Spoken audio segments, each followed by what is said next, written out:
Hello dear students, my name is Himani और मेरे साथ में आप मॉडर्न हिस्ट्री कवर कर रहे हैं।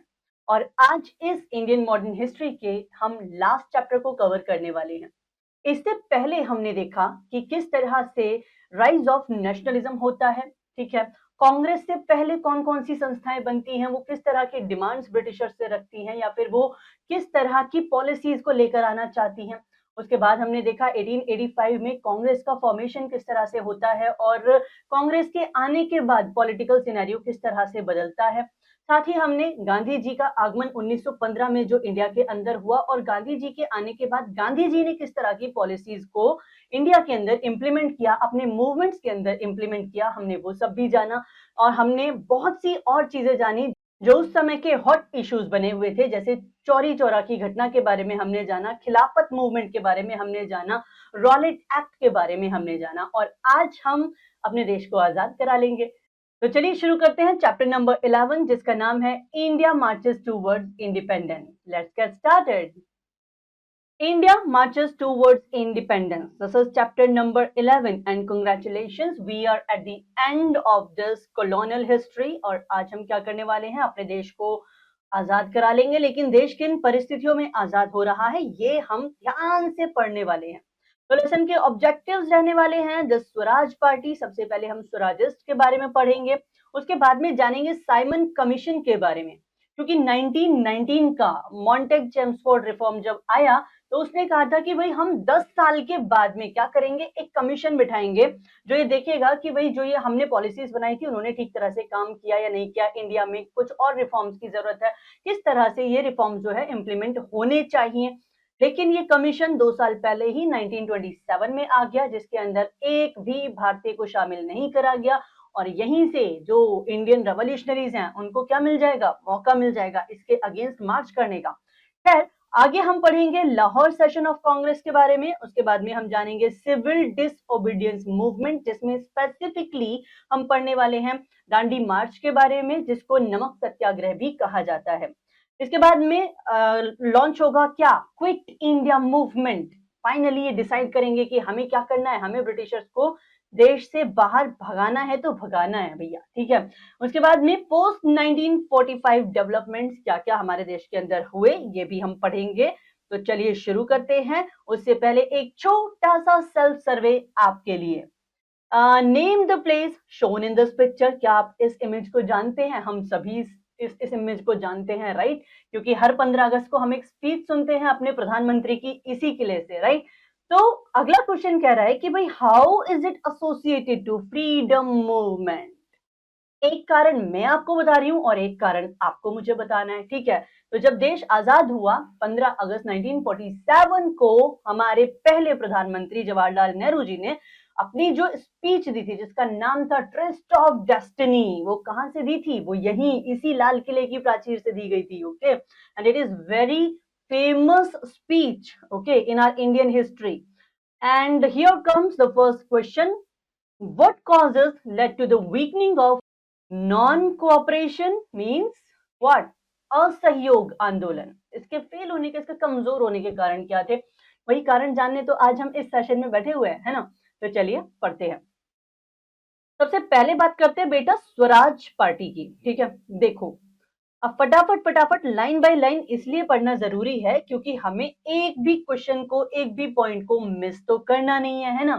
The dull political atmosphere during the period of 1922 to 29 following the suspension of non-cooperation movement was enlivened by the birth of Swaraj Party। ये जो ठंडा पड़ गया था ना नॉन कोऑपरेशन मूवमेंट, इसको दोबारा से जिंदा करने में किसका रोल बहुत ज्यादा इंपॉर्टेंट हो गया था? स्वराज पार्टी का।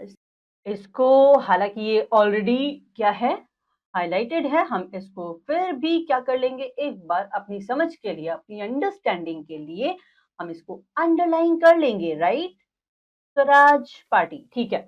Leaders like very important Chittaranjan Das and Motilal Nehru, these are the faces of this Swaraj Party. Okay, they appealed for the council and reconstituted under the Act of 1919। देखिए ये जो स्वराजिस्ट है ना, ये क्या कह रहे हैं कि आपको क्या करना चाहिए, जो काउंसिल के जो इलेक्शंस होंगे उसमें पार्टिसिपेट कीजिए, मेंबर बनिए।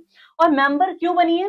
ताकि अगर गवर्नमेंट कोई गलत पॉलिसीज लेकर आ रही है और आप काउंसिल के मेंबर हैं, ठीक है, आप इलेक्शन जीत कर अंदर गए हैं, तो आप विरोध करना चाहें तो कर पाएंगे ना, आप उनके कामों में बाधा उत्पन्न कर पाएंगे, आप उन्हें रोक पाएंगे। तो दे वर सपोर्टिंग कि भाई आप क्या करिए, जो काउंसिल के जो इलेक्शंस होंगे उसमें पार्टिसिपेट करिए, एंट्री लीजिए, ठीक है ना। And then their objective was to resort a policy of continuous and consistent obstruction to make the government through the assembly and council impossible. Like I already have told you कि इनका specific purpose क्या था, ठीक है। अगर वो कह रहे हैं कि हमको लाइक इलेक्शन जीतना चाहिए, हमको बैठना चाहिए काउंसिल में, क्यों बैठना चाहिए?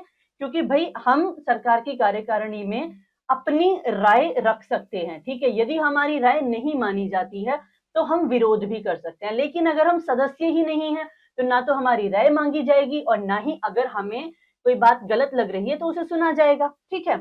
दे contested the elections in 1923 and secured a large number of seats in Central Legislative Assembly। आपको क्या करना था, इन्होंने जो कहा इन्होंने वो किया। हम क्या करेंगे, लेजिस्लेटिव असेंबली के इन्होंने इलेक्शंस भी लड़े, इन्होंने अपनी जगह भी बनाई, एंड प्रोविंशियल काउंसिल में भी इन्होंने क्या किया, इलेक्शन लड़ा, सीट बनाई, ठीक है। The Swarajist influence became so formidable that even Gandhi ji had to recognize them as parliamentary wing of the Congress। Gandhi ji को भी क्या करना पड़ा, इनको रिकॉग्नाइज करना पड़ा। कैसे रिकॉग्नाइज करना पड़ा? As a parliamentary wing of Congress, okay, which itself is a great achievement for them. For whom? For Swarajists, okay। But within a few years of Swarajist found it difficult to accomplish much, okay। The death of Chittaranjan Das, okay, year is important here। The death of Chittaranjan Das कौन से साल में? 1925 में। ये क्या कर देंगे, Swarajist को क्या हो गया, क्या कर देंगे, वीक कर देंगे। ऑलराइट, इसके बाद we will move on to Simon Commission. बहुत बुरी तरह से विरोध किया गया था भैया इनका। ये इंडिया में आए तो इन्होंने सोचा हम इंडिया काहे आ गए, क्यों? क्योंकि इनका विरोध किया गया ये कहकर, Simon go back, Simon go back. Yes, the Simon commission was a group of 7 British members. कितने मेंबर्स थे बेटा? 7 ब्रिटिश मेंबर्स हैं। और अजीब बात क्या है, ये इंडिया के बारे में बात करने आए हैं, ठीक है। ये 7 ब्रिटिश मेंबर्स जो हैं, जो पार्लियामेंट के 7 मेंबर्स हैं, ये इंडिया के बारे में पॉलिसी बनाएंगे, ठीक है। लेकिन इसमें एक भी इंडियन को शामिल नहीं किया गया। जब आप उन्हें शामिल ही नहीं कर रहे, आप उनकी इच्छाओं को, उनकी जरूरतों को, उनकी डिमांड्स को कैसे समझेंगे, राइट। तो यही पॉइंट था हमारे जो रेवोल्यूशनरीज हैं, जो उस समय के फ्रीडम फाइटर्स हैं, उनका। अच्छा, इस साइमन कमीशन को हेड कौन कर रहा है बेटा? इसको हेड कर रहे हैं सर जॉन साइमन, ठीक है। ये इंडिया आए 1927 में to study working of Government of India Act, जिसको हम क्या भी बोलते हैं, इसको हम मॉन्टेग चैम्सफोर्ड रिफॉर्म भी बोलते हैं, ठीक है। The commission did not include a single Indian member, एक भी भारतीय को इसमें नहीं इंक्लूड किया गया, ठीक है। The Indian National Congress at its December 1927 session in Madras resolved to boycott the commission। इन्होंने क्या कहा, हम क्या करेंगे, हम इसका बायकॉट करेंगे, ठीक है। A faction of Muslim League led by Muhammad Ali Jinnah also decided to boycott the commission। ठीक है, मोहम्मद अली जिन्ना ने भी क्या कहा, हम क्या करेंगे, बायकॉट करेंगे, ठीक है। When the commission arrived in India on February 3rd, 1928, there was a nationwide strike। पूरे देश में हड़ताल, पूरे देश में स्ट्राइक करी गई, प्रोटेस्ट करे गए इनके खिलाफ, ठीक है। और इन्होंने क्या नारे लगाए, इन्होंने कहा साइमन गो बैक, ठीक है। In Punjab police lathi charge and anti Simon Commission position led by Lala Lajpat Rai. Punjab में क्या हुआ, लाठीचार्ज हुआ। उस लाठीचार्ज में क्या होगा, लाला लाजपत राय जो है वो बुरी तरह घायल होंगे। 1930 में ये जो कमीशन है ये क्या करेगा, अपनी रिपोर्ट पेश करेगा, and it proposed the abolition of dyarchy and the establishment of representative government in provinces, ठीक है। ये क्या कहेंगे, प्रोविंसेस में डायरकी को क्या कर दीजिए, खत्म कर दीजिए, द्वैध शासन की व्यवस्था को खत्म कर दीजिए, और क्या लेकर आइए, रिप्रेजेंटेटिव गवर्नमेंट लेकर आइए भैया, ठीक है। तो ये किसने सजेस्ट किया, साइमन कमीशन ने सजेस्ट किया। इसके बाद में एक बड़ा ही महत्वपूर्ण जो सेशन होता है कांग्रेस का, लाहौर सेशन है, जिसके बारे में हम फटाफट से चलिए जान लेते हैं। Under the changed atmosphere during the death of Lala Lajpat Rai, a historic session of the Congress was held in Lahore. Lahore में होगा एक बहुत ही ऐतिहासिक सेशन, किसका? कांग्रेस का। प्रेसिडेंट कौन है इसके? पंडित जवाहरलाल नेहरू। यहां से आवाज उठेगी पूर्ण स्वराज की, ठीक है। तो पंडित जवाहरलाल नेहरू जो है वो क्या करेंगे? वो इस सेशन की अध्यक्षता करेंगे। In this session it was decided to launch a civil disobedience movement, ठीक है, सविनय अवज्ञा आंदोलन इसको हम हिंदी में बोलते हैं। इसको डिसाइड किया जाएगा, इसको प्रोक्लेम किया गया है टू अचीव कंप्लीट इंडिपेंडेंस, ठीक है। क्या है? पूर्ण स्वराज के लिए हमने क्या किया है? सिविल डिसोबीडियंस मूवमेंट को हम करेंगे, हमने ये तय कर लिया, ठीक है। Further, it was also decided that 26th of January should be observed as the Independence Day every year all over the country, and consequently 26th January 1930 was observed as the first Independence Day. Remember, 15 अगस्त से पहले हम अपना independence day कौन से दिन को बोला करते थे? इनफैक्ट मनाया करते थे 26 जनवरी को मनाया करते थे। तो अब सवाल ये है बेटा कि जब हम 26 जनवरी को अपना इंडिपेंडेंस डे मना रहे थे तो हम 15 अगस्त को क्यों मनाने लगे? तो हुआ ये कि हमने सोचा तो यही था कि हम क्या करेंगे, हम 26 जनवरी को ही इंडिपेंडेंस डे सेलिब्रेट किया करेंगे। जब ब्रिटिशर्स हमारे देश को छोड़ जाएंगे तब भी हम 26 जनवरी के आसपास का ही टाइम रखेंगे, लाइक 26 जनवरी की ही डेट रखेंगे अपने आजादी के दिवस के रूप में। लेकिन जिस समय ब्रिटिशर्स ने हमारे देश को आजाद किया अगस्त में, अब हम 5-6 महीने इंतजार तो नहीं कर सकते कि जनवरी आएगी और तब हम इंडिपेंडेंस को अनाउंस करेंगे। तब ये डिसाइड किया गया कि 15th ऑफ अगस्त को हम क्या करेंगे, 15 अगस्त मनाया करेंगे, और फिर 26 जनवरी की जो डेट है वो एज रिपब्लिक डे हम उसको सेलिब्रेट करेंगे। My question to you is, हम रिपब्लिक डे को 26 ऑफ जनवरी को ऑब्जर्व करते हैं, सेलिब्रेट करते हैं। Why do we do that? This is my question to you. If you know the answer, well and good. If you don't know the answer, find out the answer. Okay? So, civil disobedience movement और दांडी मार्च, चलिए जानते हैं इसके बारे में। तो दांडी मार्च की देखो डेट सबसे पहले तो यही याद रखनी है हमें, 12 मार्च 1930 को गांधी जी ने हिस्टोरिक सॉल्ट मार्च स्टार्ट कर दी है। इसमें ये लोग क्या करेंगे, हाथ में एक मुट्ठी नमक लेंगे और यात्रा शुरू कर देंगे। कहाँ? देखिए, फ्रॉम हिज आश्रम, किसका आश्रम? गांधी जी का, साबरमती। बोलते हैं ना साबरमती के संत तूने कर दिया कमाल, तो वो यही साबरमती है, ठीक है। तो हिज आश्रम इन साबरमती इन अहमदाबाद टू दांडी, ठीक है, a village on western sea coast of India with 78 other members of his आश्रम। अपने आश्रम के 78 और लोगों को साथ में लेकर इन्होंने क्या शुरू कर दी? दांडी यात्रा शुरू कर दी। कहां से कहां तक? अहमदाबाद से दांडी तक, ठीक है। They reached Dandi on April 6, ठीक है, covering over 240 miles on foot and picking up a handful of salt, ठीक है। By gathering natural salt on seashore, he broke the salt law. जो नमक कानून जो किसने बनाया था? ब्रिटिशर्स ने बनाया था, ठीक है, उसको इन्होंने क्या किया? तोड़ दिया, ठीक है। By okay, we already have read it. Salt was such a commodity which was consumed by the rich and poor alike. And this started the civil disobedience movement under the leadership of Gandhi ji. ठीक है, the second mass movement with the demand of पूर्ण स्वराज, ये दूसरा mass movement है पूर्ण स्वराज की demand के साथ, जहां पे हमने क्या किया है? सिविल डिसोबीडियंस किया है। क्यों किया है? क्योंकि आपने नियम बनाया है कि ये जो सॉल्ट है इस पे भी किसका अधिकार नहीं है? आम आदमी का नहीं है, बल्कि वो तो सबकी जरूरत है। तो इन्होंने उनके बात का उल्लंघन करते हुए ये यात्रा की और ये दूसरा मास मूवमेंट बना पूर्ण स्वराज की डिमांड के साथ, ठीक है। During this movement leaders like Sarojini Naidu emerged, ये female and most prominent leaders में से एक हैं जो क्या उभर कर आएंगी, या हम कह सकते हैं कि ये एक लाइक महिला लीडर हैं जो इस मूवमेंट के साथ में सामने आती हैं। Peasants, tribals and other women participated from all over the country. Gandhi ji, इनके बारे में हमने लास्ट सेशन में भी यही पढ़ा था। इनके मूवमेंट की सबसे शानदार बात ये है कि इनका जो मूवमेंट है वो किसी एक क्लास पर डिपेंडेंट नहीं है। लाइक इनके मूवमेंट में सिर्फ लाइक अपर क्लास पार्टिसिपेट नहीं कर रहा या फिर सिर्फ मिडिल क्लास पार्टिसिपेट नहीं कर रहा, हर वर्ग के लोग इनके साथ जुड़ेंगे। ठीक है, this is something very interesting about this person. The government tried to suppress the movement brutally against peaceful satyagrahis. ये लोग क्या कर रहे थे, तो बेचारे पीसफुल सत्याग्रह कर रहे थे, लेकिन गवर्नमेंट ने इनके भी जो इनके मूवमेंट को सप्रेस करने की कोशिश की है, ब्रूटली सप्रेस करने की कोशिश की है।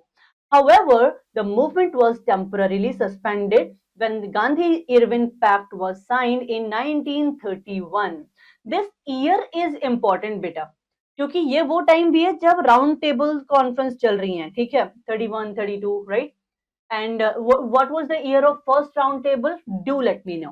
ओके, तो गांधी इरविन पैक्ट होता है, तो ये क्या हो जाएगा, इस मूवमेंट को क्या कर दिया जाएगा, बंद कर दिया जाएगा। अकॉर्डिंग टू दिस पैक्ट क्या होगा, वाइसरॉय इरविन अग्री कर जाएंगे किस बात पे, कि भाई ठीक है, आप जिन प्रिजनर्स के को फ्री कराने की बात कर रहे हो, हम उनको क्या कर देंगे, फ्री कर देंगे।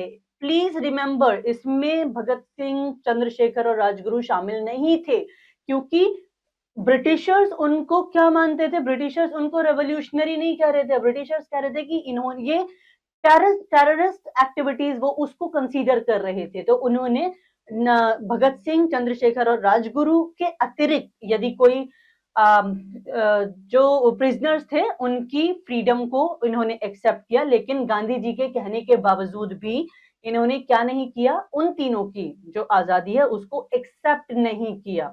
However, we all know they were great revolutionaries, right? Okay, so without any guilt, and Gandhi ji decided to attend the second round table. इन्होंने कहा जी हम प्रिजनर्स को फ्री कर देंगे। गांधी जी ने कहा ठीक है, हम भी सेकेंड राउंड टेबल में एक बार पार्टिसिपेट कर लेंगे। पर हुआ क्या, जब Gandhi ji second round table में गए तो उनकी जो डिमांड्स थी वो वहां पे फुलफिल नहीं हो पा रही थी। इन्होंने कहा चलो दोबारा से सत्याग्रह करेंगे। ठीक है, तो 1934 में क्या होता है, देखो, the second round table conference did not fulfil Gandhi's demand. ठीक है, so he resumed the civil disobedience movement which was finally suspended in 1934. ये finally 1934 में सस्पेंड कर दिया गया था, लेकिन इन्होंने उसको क्या किया, रिज्यूम किया। क्यों किया, क्योंकि सेकेंड राउंड टेबल में इनकी जो डिमांड्स थी उसको फुलफिल नहीं किया गया था। लाइक सेकेंड राउंड टेबल से गांधी जी को निराश लौटना पड़ा। ठीक है, चलिए एक बहुत ही प्यारी सी इंफॉर्मेशन आपके लिए यहाँ पर है, इसको एक बार देख लेते हैं, और ये महत्वपूर्ण भी हो सकती है आपके लिए, तो एक बार देखना तो बनता है। To commemorate the Great Salt March, the Mahatma Gandhi Foundation proposed a partial e-enactment of the first few kilometers on its 75th anniversary on March 11th, 2005. If you want to remember it, you can remember this information. Perfect. Now let's just move on to Quit India movement. अभी तक तो हम आपके साथ थोड़ा बहुत cooperate कर रहे थे, लेकिन अब हम क्या चाहते हैं, आप इंडिया को क्विट कर जाइए। ठीक है, तो Gandhi ji decided to launch his third major movement against British rule and this was the Quit India movement. ठीक है, it was to be mass struggle on non-violent lines under the leadership of Gandhi ji only.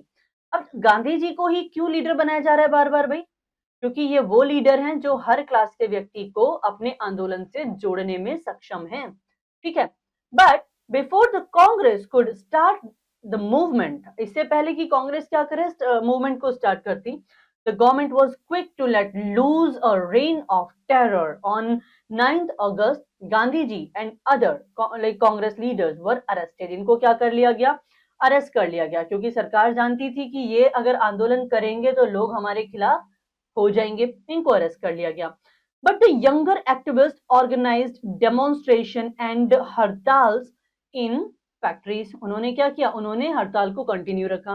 कहाँ कहाँ पे हड़ताल, factories में, schools में, colleges में, park में, और जो भी जगह पे वो क्या कर सकते थे, मूवमेंट कर सकते थे, हड़ताल कर सकते थे, उन्होंने की है। ठीक है, तो basically we can say in all the parts of country, right. So particularly active in underground resistance were socialist members of Congress such as Jayaprakash Narayan, Ram Manohar Lohia, ठीक है। कुछ लोग ऐसे भी हैं जो अंडरग्राउंड रहकर अपनी एक्टिविटीज को क्या कर रहे हैं, अंजाम दे रहे हैं इस टाइम पे। बहुत बहुत सारे लोग फ्रीडम मूवमेंट में जो है वो जुड़े हुए हैं, बहुत सारे लोगों का कंट्रीब्यूशन है। कुछ लोगों को हम पढ़ पाते हैं, कुछ लोगों को हम अभी तक पढ़ भी नहीं पाए हैं। इतने लोग शामिल हैं हमारे देश की आजादी में। The government succeed in crushing the movement, yet it took more than a year to suppress the rebellion. ठीक है, तो government succeeded in crushing the movement, वो सक्सेसफुल तो रहे लेकिन बहुत आसान नहीं था इन रेबिलियंस को क्या करना, सप्रेस कर देना। So it took time for them. Okay, अभी हम देखेंगे पोस्ट 1945 डेवलपमेंट। देखो ये वो टाइम है जब ये लगभग लगभग तय है कि अब ब्रिटिशर्स को जाना ही है, ठीक है। साथ में एक और सोने पे सुहागा काम हो जाता है। 1945 में होते हैं इलेक्शंस और जिसमें लेबर पार्टी के लीडर हैं कौन, क्लीमेंट एटली। क्लीमेंट एटली एक ऐसे व्यक्ति हैं जो इंडिया के साथ क्या रखते हैं, इंडिया के प्रति अच्छी भावना रखते हैं, ठीक है। तो वो कहेंगे कि एक काम करो, देखो ये लोग क्या चाहते हैं, अगर ये फ्री होना चाहते हैं तो गिव देम देयर फ्रीडम, कुछ इस तरह का सिनेरियो बनेगा, ठीक है।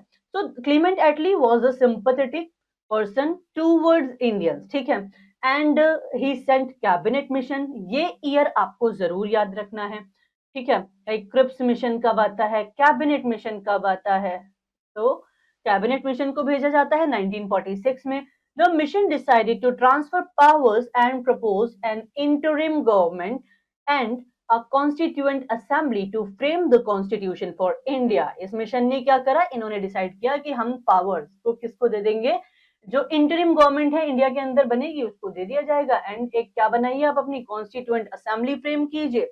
और क्या करने के लिए, कॉन्स्टिट्यूएंट असेंबली क्या करेगी, इंडिया का कॉन्स्टिट्यूशन बनाएगी, ठीक है।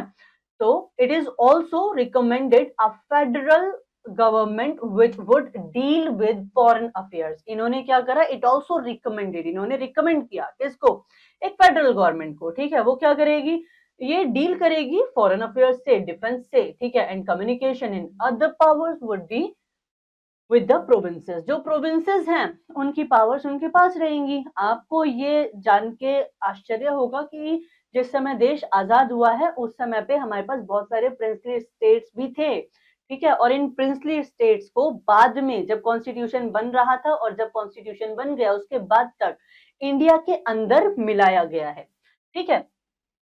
चलिए, इन 1947 लॉर्ड माउंटबेटन आएंगे। He presented a plan for division of India into two independent Nations. पहला तो इंडिया है, दूसरा कौन है, यस दैट इज पाकिस्तान। तो लॉर्ड माउंटबेटन कहते हैं कि क्या करिए, दो देश बनाइए, पहला कौन होगा, इंडिया होगा, दूसरा कौन होगा, पाकिस्तान होगा। Even though the Congress was not ready for this plan. The bill containing the provisions of Mountbatten Plan of June 3rd, 1947 was introduced by the British Prime Minister Clement Attlee in the House of Commons on July 14, 1947. The act made India and Pakistan independent dominions and princely states were left to accede to either. एक तरह से Britishers ने जो सोचा था वो वही करके चले गए। वो डिवाइड एंड रूल वाली पॉलिसी करना चाहते थे, वो इंडिया को बुरी तरह से डिवाइड करके चले गए। बिकॉज हमें 1947 में फ्रीडम तो मिली बेटा, लेकिन ये फ्रीडम हमें बहुत आसानी से नहीं मिली। इनफैक्ट फ्रीडम के बाद वाला जो दृश्य था वो भी बहुत भयानक था, जिसमें लाखों लाख लोग मारे गए हैं जब इंडिया और पाकिस्तान का डिवीजन होता है, राइट। सो ओके, बहुत सारी ब्रूटल जो इंसिडेंट्स हैं वो उस समय के देखने के लिए मिलते हैं, ठीक है। The act laid down details measures of partition. ये क्या करेगा, डिटेल्ड मीजर्स क्या करेगा, पार्टीशन के इस एक्ट में मेंशन कर दिए गए। India and speedy transfer of political power to the new government of India and Pakistan. भाई क्या करो, आप अपनी सरकारें बना लो, हम क्या करेंगे, हम आपके जो भी आपकी पावर्स हैं, जो भी आपका देश है, आपके जो भी लाइक संविधान आपको बनाना है आप बनाइए, ये सब कहकर इन्होंने क्या कर दिया कि आपकी पावर्स को हैंड ओवर कर दिया। इंडिया की पावर्स को इंडिया को हैंड ओवर कर दिया गया और पाकिस्तान की पाकिस्तान को, ठीक है। In accordance with Indian Independence Act 1947, India was partitioned on 15th of August 1947. India का जो पार्टीशन है कब कर दिया गया? 15 अगस्त 1947 को, into India and Pakistan. ठीक है. It also provided for the end of British control over Indian affairs from 15th of August 1947. अब से क्या होगा? ब्रिटिशर्स का कोई ऐसा हमारे ऊपर कंट्रोल नहीं रहेगा. ठीक है. So the British rule was fully and finally transferred to the two dominions. Bloodshed and violence marked the exodus of refugees. बहुत बहुत बुरी स्थिति थी जिस समय पर ये विभाजन जो हुआ है वो हुआ है. ठीक है. Lord Mountbatten was appointed as Governor General of Free India. तो आपके लिए एक क्वेश्चन बन गया, बताइए कि आजाद भारत के पहले गवर्नर जनरल कौन है? आजाद भारत के पहले गवर्नर जनरल जो है वो है लॉर्ड माउंटबेटन. हमने तो लॉर्ड माउंटबेटन को बनाया, लेकिन okay wait, Lord Mountbatten was appointed as the first governor general of free India. ठीक है. And Jinnah was the first governor general of Pakistan. Very important, you can star mark this. Okay, so Jawaharlal Nehru was elected the first Prime Minister of India. Pakistan became a dominion within the British Commonwealth of Nations. ठीक है. Then Liaquat Ali Khan, he became the first Prime Minister of Pakistan. All right.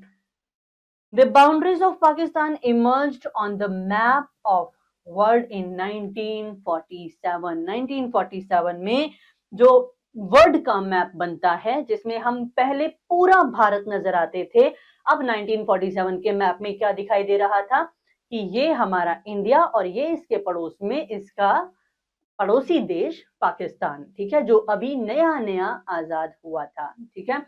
So this is all about this session. Finally, we are at the end of this book. Okay. So let's quickly take a look at what we have learned in this session. हम फटाफट से देख लेते हैं कि हमने क्या क्या कवर कर लिया है, हमने क्या क्या पढ़ लिया है. The Simon Commission came to India in 1928. It was boycotted by the Congress and political parties. Actually, it came to India in 1927. Yeah. So I must say, Simon commission 1927 में इंडिया में आता है, right? The civil disobedience movement was the second mass movement to attain Swaraj. That's right, we covered it. And then Gandhi ji led the Quit India movement in 1942. Okay, this year is important. Quit India movement कौन से year में लाया जाता है? 1942. India became a free country in 15th of August 1947. That's right. Jawaharlal Nehru was elected as the first Prime Minister of India. That's right. You have to tell me who was the first Prime Minister of our neighboring country, Pakistan. Tell me quickly. It's an easy one. We have learned it, right? Okay, now quickly let's take a look. हमने आज क्या क्या cover कर लिया है. The Simon Commission came to India in 1928. It was boycotted by the Congress and political parties. That's true. 27 में कहा गया कि जी साइमन कमीशन आएगा और यहीं से इसका विरोध होने लगा, और 28 में साइमन कमीशन आपके इंडिया में आ गया और इसका बहुत बुरी तरह से विरोध किया गया. ठीक है. And then the civil disobedience movement was the second mass movement to attain Swaraj. That's true. Okay. Gandhi ji led the Quit India movement in 1942. That's right. This year is actually important. Please keep it in mind. 1942 Quit India movement was launched. Okay. And then India became a free country in 15th of August 1947. Jawaharlal Nehru was elected as the first Prime Minister of India. And my question to you is, who was elected as the first Prime Minister of Pakistan? Okay. So if you know the answer, do answer it. I mean, you must be able to remember. We just have learned it, right? Okay. So let's move on to the exercise for today and let's see कि हम इसमें से कितने questions को कर पा रहे हैं. So the first question is, the Simon Commission came to India in, is it 1927 or 28? हमने अभी पढ़ा, it was year 1928. Yes? Yeah. Please make sure that your circles are filled properly. Yes, because I don't want you to lose even a single mark. Subhash Chandra Bose is popularly known as, हम सुभाष चंद्र बोस को क्या बोलते हैं? महात्मा बोलते हैं क्या? नहीं, महात्मा तो हम गांधी जी को बोलते हैं. तो क्या हम इनको मिसाइल मैन बोलते हैं? नहीं. हम इनको आयरन मैन बोलते हैं? नहीं. नेताजी कहा जाता है सुभाष चंद्र बोस को. So option number C will be the correct answer. Please make sure that your circles are filled properly. Okay. And then question number 3 is Dandi March began. कब स्टार्ट हुई थी? 12 मार्च 1930, 10 मार्च, 13 मार्च या फिर 11 मार्च? Was it 12 or was it 11? Quickly tell me. Yes, that is 12. Okay. So March 12, 1930. We can opt for option number A, right? Perfect. Make sure your circle is filled properly. Okay. Now comes fill in the blanks. The Simon Commission was headed by. Simon Commission was headed by Sir John Simon. Yes, we can say Sir John Simon. Okay. Then Gandhi-Irwin Pact was signed in year 1931. Yes. इसके बाद में ही तो गांधी जी गए कहां पर? Second round table में. Gandhi ji launch dash movement in 1942. 1942 में कौन सा मूवमेंट लॉन्च कर दिया गया था? Quit India.